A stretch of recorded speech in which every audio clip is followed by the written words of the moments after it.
ইউরোপের গ্রাহকদের কাছে অনিরাপদ ও নকল পণ্য পৌঁছে দেওয়ার অভিযোগে এবার চায়না ই কমার্স জায়ান্ট আলিবাবার মালিকানাধীন আলি এক্সপ্রেসের বিরুদ্ধে কঠোর অবস্থানে EU.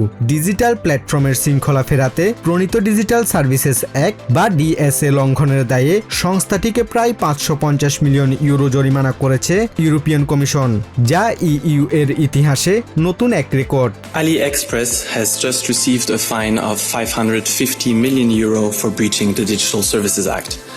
AliExpress failed to assess and mitigate the risks of illegal products being offered on its marketplace. EU কর্মকর্তারা জানান, মূলত শিশুদের অনিরাপদ খেলনা, মানহীন প্রসাধনী, ভেজাল পোশাক এবং ইলেকট্রনিক গ্যাজেট বিক্রির ওপর কোনো লাগাম টানতে পারেনি আলি এক্সপ্রেস। ইইউ এর কঠোর আইনের মুখে এর আগে ইলন মাস্কের খুদে বার্তা সংস্থা এক্স এবং আরেক জনপ্রিয় প্ল্যাটফর্ম তেমু বড় অঙ্কের অর্থদণ্ড গুনলেও আলি এক্সপ্রেসকে দেয়া এই শাস্তির পরিমাণ পূর্বের সব রেকর্ড ছাড়িয়ে গেছে।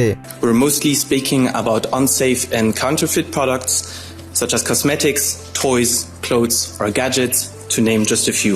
এই জালিয়াতি প্রতিরোধে আগামী 20 অক্টোবরের মধ্যে আলি এক্সপ্রেসকে কার্যকর ও সংশোধিত প্রস্তাব জমা দেওয়ার নির্দেশ দিয়েছে ইইউ। পরবর্তীতে ইইউ রেগুলেটররা যদি তাদের এই পদক্ষেপে সন্তুষ্ট হতে না পারে, তবে চলতি বছরের ডিসেম্বরে এই টেক জায়ান্টের বিরুদ্ধে আরও বড় ধরনের শাস্তিমূলক ব্যবস্থা গ্রহণ করার সম্ভাবনা রয়েছে।